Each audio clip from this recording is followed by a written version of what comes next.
All right, time for Smackdown. But I have to say something. I want to apologize. Sorry. Unfortunately, I got sick in the last couple of days. I ate something dumb, knowing full well I have a very sensitive stomach. And now my stomach is kind of screwed up, which has happened more than once. I tend to forget. I mean, I can eat anything I want. It's just I should not eat anything I want too excessively. Because I have been told by doctors I do have a sensitive stomach. And it gets screwed up when I eat too much of the same thing, which I did. And that's what happened. But this is not taking away. I'm sorry I didn't do my TNA review. I actually haven't even seen it yet. So I might see it tomorrow. But I'm not going to do a review of it. But I just want to keep up with it. But I'm not apologizing by not doing a video of Dynamite. I didn't do it last week. I'm not doing it this week. 4 hours. Bullshit. I'm sorry. No. I saw Jesse and JD. They were not happy about doing a 4-hour video. The first night, Jesse, he watched the entire thing straight up. JD saw, I believe, some of it and then finished it up the next day. And then he did his review with Jesse. I'm not going to do that. I'm sorry. I am not doing a 4-hour show. And then try to do it either tomorrow or that same night, which was at almost 1 in the morning. No. I'm sorry. That's not the way I am. Now understand, I love wrestling. But this was obsessive. And I understand people are going to say, dude, it was great. We have 4 hours of Dynamite. No. Look what happened to Ron Killings. He has shook up the wrestling world by just cutting off his damn hair. You don't need a huge amount to make people care. You just got to make it mean something. And having 4 hours of wrestling. And yes, I know about Kenny Omega, where he basically got nailed in the stomach by Okada, which makes no sense. Wasn't Okada elite? Why is he with Don Callis now? There's been no interaction showing no reason why he should join them. He's supposedly still working with the elite. It made no sense. That's the most I'm going to talk about when it comes to AEW. You can say whatever you want about the wrestling. The wrestling was fine. But let's make it clear. Just that story alone, where Okada leaves the elite for no reason other than to work with Don Callis, and then they focus squarely on the diverticulitis of Kenny Omega. Instead of trying to focus on, well, why is Okada joining Don Callis? He wasn't screwed. 4 hours doesn't mean great TV. That's just one of the things. I'm sorry. But I can't agree with you. I can hear you say, you're going to say, it was great the last 2 weeks. 4 hours. More power to you. But as someone who's not just a wrestling podcaster, but a fan myself, that 4 hours sucked in many cases. Not just because it was so long, it was because a lot of the stories made no damn sense. Ty Mello's back. But then you got her now working with Anna Jade and Megan Bain. And again, who ate the damn pin? Fucking Penelope Forbes. What have I said? I'm only saying these two situations when it comes to Dynamite. That's it. Let's talk about what we got for the King of the Ring and most of this. Let me give it to you like this. I'm like, why next week? I don't know if I'm using that title, but for one thing there, why next week makes no damn sense. Let's talk about the King of the Ring tournament. We had 4 matches, 2 for the men, 2 for the women. The first one was with Orton, was with LA Knight, was with Mello, and Aleister Black. Let's make this clear. Did you believe that Randy Orton, after what they did in the beginning of the show, and I'll talk about that promo after I talk about the matches, did you believe Randy Orton was going to job here? No. Now, mind you, they could throw us a curveball like they did with one of the women's matches. They did throw a curveball in it. But no, there was no way Randy wasn't going to win this match. Now, I'm not saying the match wasn't good. It was actually pretty damn good. The people who did the most lifting definitely was Aleister Black and Mello. Both of them were doing the heavy lifting when it came to LA Knight and Randy Orton. That's how it was. They were doing the heaviest lifting there. But there were some good spots. But the story really is about Randy getting in the King of the Ring and moving on. Which he did. Now, last year he didn't get very far, I believe. This year he did, which is fine. Next match. Michin. No, actually, I'm thinking of Michin first because I wish Michin would just leave. Leave.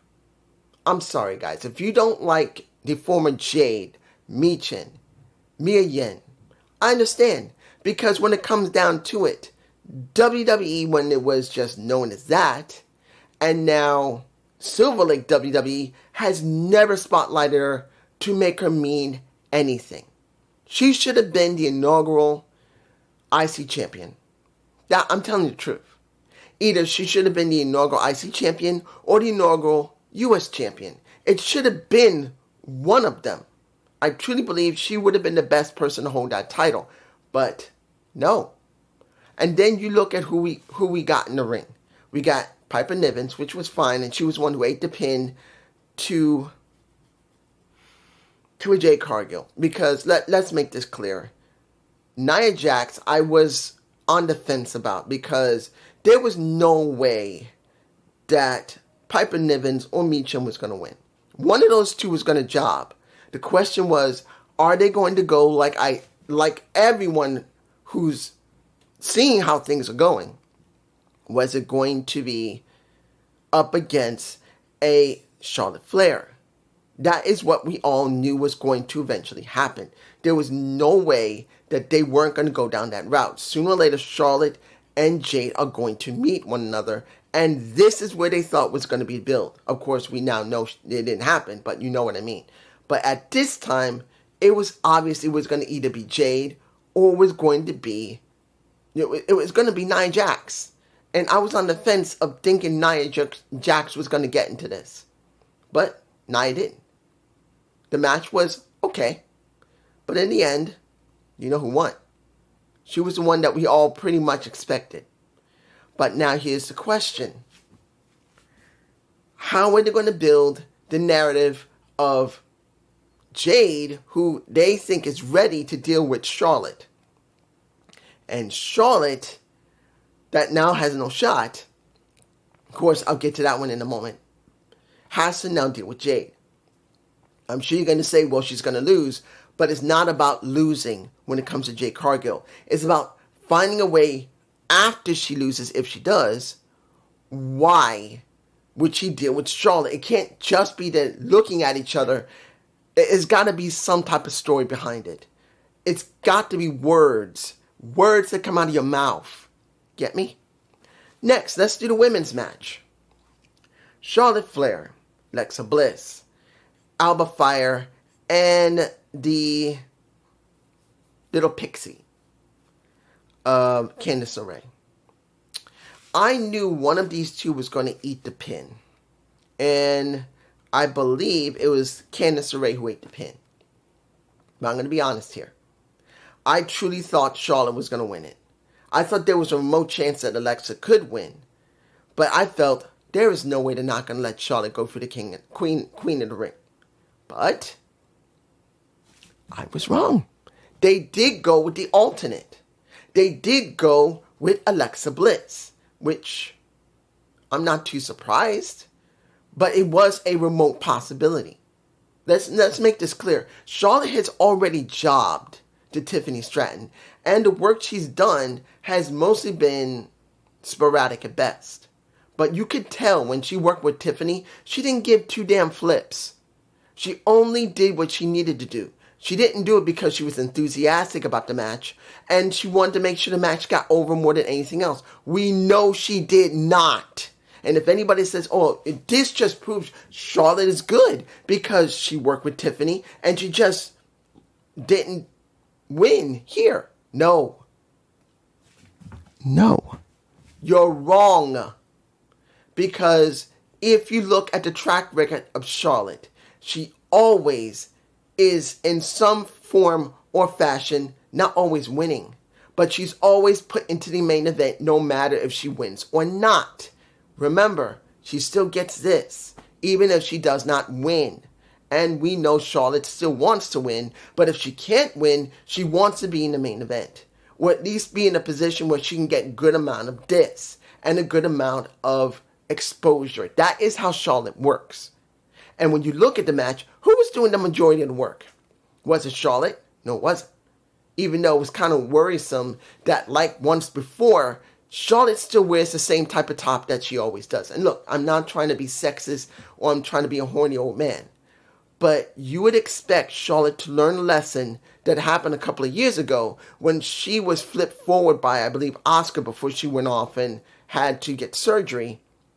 Her top went straight down and you could see her damn nips. She did not bother to wear any pasties like most women do. Now, not every woman wears pasties, but many women like Asuka or Becky Lynch or anyone else will wear a top that is tight to your top, to your body. And of course, there's no way you can make sure you can't be seen. It does happen. But if you're like that, guess what? They wear pasties. Charlotte does not look like she wears pasties, and she still looks like she's wearing the same damn old top where there's a good chance those titties will pop out. Now, luckily, from what I can tell, none of them did, but I don't believe she's learned a lesson yet. And in this situation where Charlotte is going to be working eventually with Jade Cargill because now it's done, it's a question of when, not if. And now it's Alexa. I don't know how far they're going to push Alexa, but they are pushing her. Let's move on. Now, Motor City Machine Guns versus YS6, which had Joe Gacy and Dexter Lumis. You got the last three, like, look, let's make this clear. The storyline is dead. I know people still love the YS6, and I'm not against you. But let's make this very clear. 6 months or more has been spent where everyone was sidelined because one person got hurt. One got hurt. If it was Eric Rowan, or if it was Dexter Lumis, or it was Joe Gacy, hell, even if it was, I don't think it would make a difference when to Nikki Cross. I don't believe if she was hurt, they would just stop it. But one of them got stopped because they got hurt. No, one of them got stopped. One of them got hurt, and they just stopped the entire story. These guys are cold. The story is dead. And unless they find a way to make it mean something, this story stays dead. And I'm not against Howdy, which is Bo Dallas. I'm not against Dexter. I'm not against Joe Gacy. I'm not against Nikki Cross. I'm not against Eric Rowan. But you spent almost more than half a year sidelined because one person was hurt. And they refused to do anything with you. And now, yes, they're trying to make you seem so dangerous. But let's make this clear. Who has more momentum right now? And I don't even like them because they didn't say anything about them. And that is Dark State compared to the Wyatt 6. Guess what? Dark State has more momentum than Wyatt 6 does. Tell me if I'm wrong. Because they do. And I don't like how they built them because they're trying to make them like either Nexus a little bit, more of the Shield. But then they didn't give a full explanation about them until months later, which was a mistake. They should have gave a decent explanation in the beginning. Even if it was a couple of weeks later, it would have been better instead of almost 2 months later. I'm just saying. Now, last match of the night. The second men's qualifying match for, second men's tournament.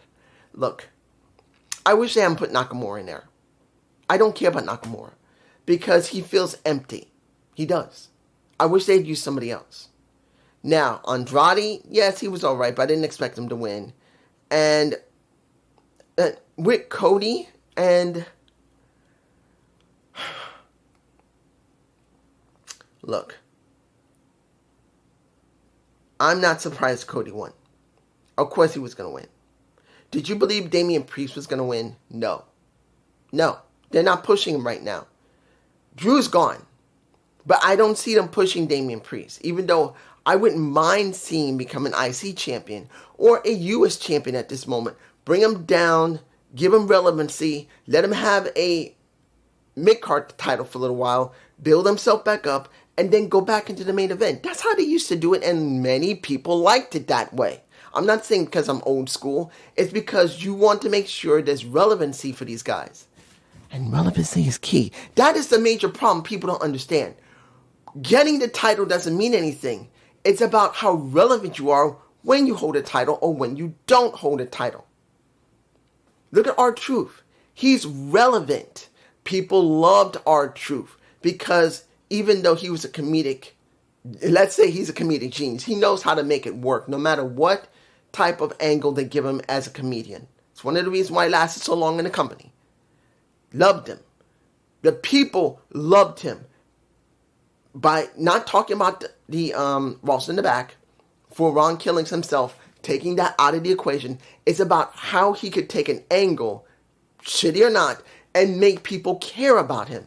And that is how he did. How to become relevant. It's not about how damn good you are in the fucking ring.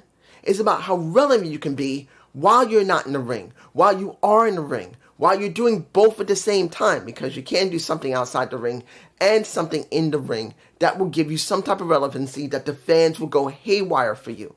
Remember, the only thing he needed to do for 14 or 15,000 people on Monday was to cut his damn dreads off. I don't have any dreads.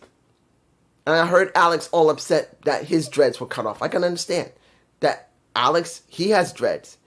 He cares about someone who has dreads. So he's going, no, please. And then he cuts his dreads off. R-Truth knew how to do it. Ron knew how to do it. And when it comes to Damian, he has no relevancy right now. I would like to see him go into the mid-card and then rebuild himself up back then. Okay. Let's get to the meat and potato.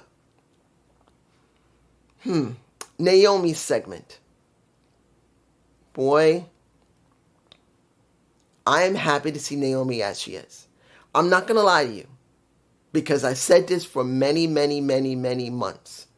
Naomi should have never returned to Silver Lake WWE when it was used to be TKO WWE. She should never returned. I said it and I meant it because they had no plan for her. Let's make this very clear. Triple H had no plan. Bruce Pritchard had no plan. The writing team had no plan other than her helping other people in their storylines. That is how it looked, and that's how it is. Not until they decided to give her a heel run, and that she showed, which I said it years ago. I said this years ago, turn her into someone who has similar attitude to Rosemary. Become Naomi the Dark Knight. Naomi Knight became Naomi the Dark Knight. In this case, Naomi, watch with caution. Proceed with caution. Not watch. I'm saying watch with caution. Proceed with caution. That is her catchphrase. You already know it. I don't need to repeat it to you, which I did now twice. You see why botch. But you can see how good she is. She busted her ass to become one great pro wrestler. Not just in the ring, but when she's on that damn mic.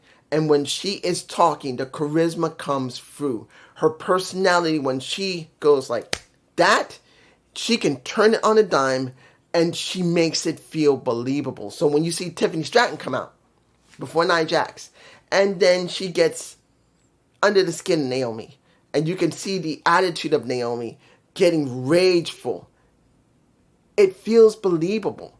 And then when she talks about, I'm not stupid, I'm not cashing it in now, I'm going to cash in when the hell I want and stop it, bitch. And she tells someone in the crowd, shut the fuck up, bitch. She doesn't say it like that, but she says, shut up, bitch. It feels believable because she has that talent in her. She's never had the chance to really use it, and now she is. And because of it, because how well she's done as a heel, That is the reason why she got the briefcase. Not because they had a long-term plan. Bullshit. They did not have a long-term plan with her. They changed positions and gave it to her. And she's running with it. And I'm glad to see it.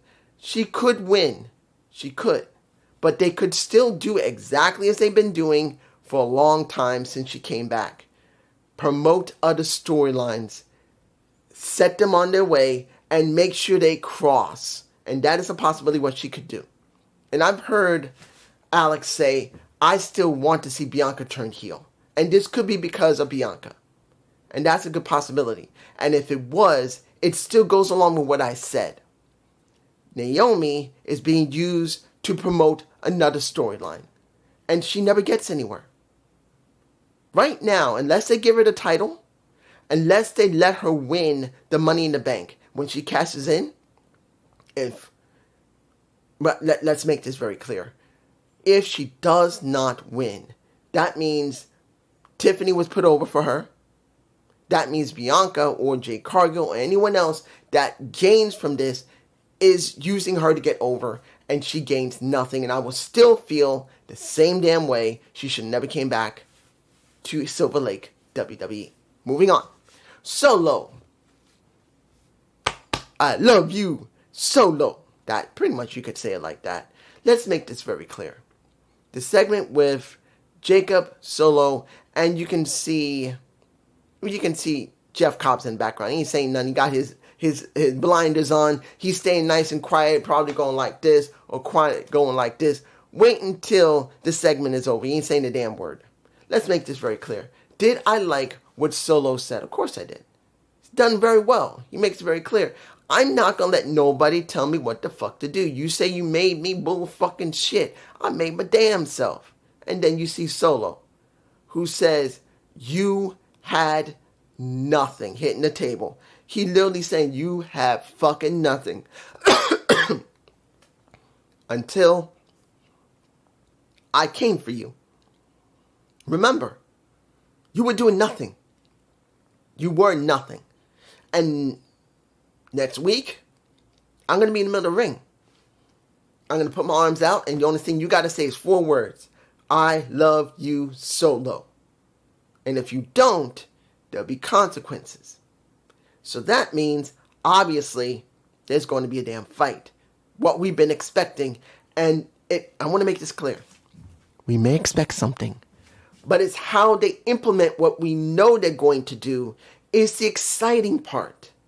We know when it becomes Mateo, he is going to try to destroy Solo, and he'll probably face him. We know Solo, well, not Solo, but Jacob, and we know Solo is going to help him, or just stand there and make it all about family. It's how it's going to go. I'm making it very clear. This is what we expect, but it's going to be how they make it interesting. Wrestling is not about just wrestling. It's about how you invoke emotions while you do the wrestling or the setup for the wrestling. This one is interesting. I want to see the storyline go. This is how I want it. Now, let's make this very clear about the segments we saw with the Mount Rushmore of pro wrestling has 4 spots, and Cena is on all 4 of them. That one was a funny one. And that was the second. Well, actually, the first one is where he said the Mount Rushmore. And then you see Cody coming out. And then you see Randy coming out. And then you see a LA Knight come out, who was, and I didn't say it earlier, who was taken out by Bronson Reed, and a little bit of Braun Breaker. So he is out of the picture, which, honestly, this is what I'm worried. We have been wanting something with LA Knight for a while. I am worried that he's going. He's an older wrestler, and after what happened with Ron Killings, I'm not going to call him R-Truth anymore. He's Ron Killings. And what happened to Carlito, I believe soon they're getting rid of 40 and 40 plus wrestlers if they don't need them. LA Knight, they're not doing anything with. I'm worried they're just going to get rid of him. I know JD said he just needs to go to Raw, and I think Alex agreed, and maybe Jesse agreed as well. But I'm not seeing it that way. I don't see him going to Raw. I see him getting cut. I see them just releasing him. Because, honestly, the way they're showing everything, I don't trust them. Silver Lake WWE does not care about pro wrestling. This is what, even though, and this is what many people, my battery died. This is what many people do not understand. We are not dealing, again I say this, we are not dealing with a pro wrestling company anymore. This is a satellite company from a corporation. They care about this. They care about the almighty dollar or whatever they use. And wrestling really doesn't matter to them. And remember, as I've said ad nauseum, Silver Lake WWE, because it's not TKO anymore. Ari was bought out. They paid him off, but they allowed him to stay CEO. Silver Lake owns WWE with a 66 to a 68% shares in TKO as well as Endeavor. Own everything. So legitimately, they don't care about pro wrestling. Pro wrestling is not the goal. Making money from a product that's produced from that company is all that matters. It's a product. And right now, I still truly believe that LA Knight's going to get cut because he's over 40. And honestly, they are not going to think there's much to him. So we will probably get to see Eli Drake back on the Indies, or maybe back in TNA or AEW for that matter, counting if they're going to go there. To be honest, I'd rather see him go back to TNA. That's how I feel. If he's getting removed, like I said. Now, last thing. The second segment. John Cena with CM Punk. CM Punk's facing him saying, who the fuck do you think you are, saying the Mount Rushmore is you? What about Harley Race? What about it's coming to Eddie Guerrero? What about, well, for me personally, on my, I never say this much, but my Mount Rushmore, not everyone's gonna agree with me. One, because I saw him when I was very, very young, Bob Backlund. He's the first wrestler I vividly remember. It's not about him being charismatic. It was about how well he wrestled. Next one. Macho Man Randy Savage. Yes. No way, no how can you not put him on your Mount Rushmore. The third, you can easily say Mr. Perfect Kurt Hennig, because he was that damn good.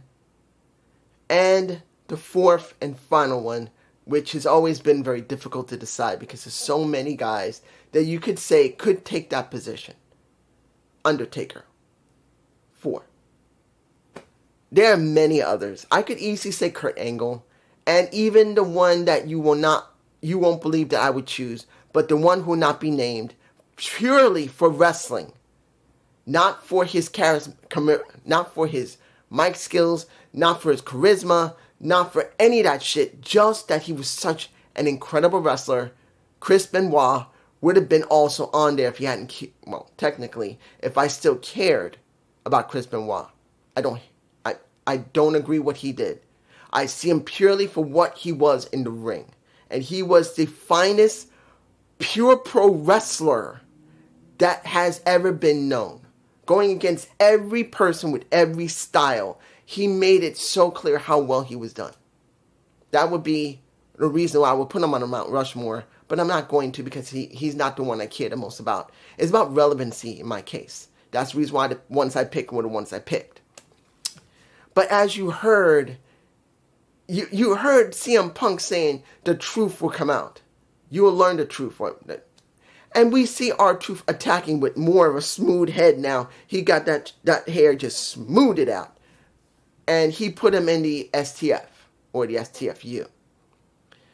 And you hear CM Punk, oh, I'm sorry, Cena. I'm sorry, John. I'm sorry you're getting your ass whooped. Pretty much, that's what he was saying. And then we get R-Truth having to be peeled off of John Cena, who's limping around on one of his knees. And then later, R-Truth is in the back with Nick, and he says, this got to stop, this got to stop. He says, I want him. But instead of saying, I want him soon, no, next week.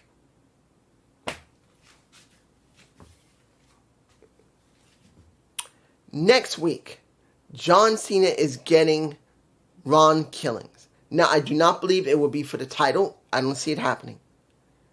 But why are they rushing this? Look, guys, let's make this very clear.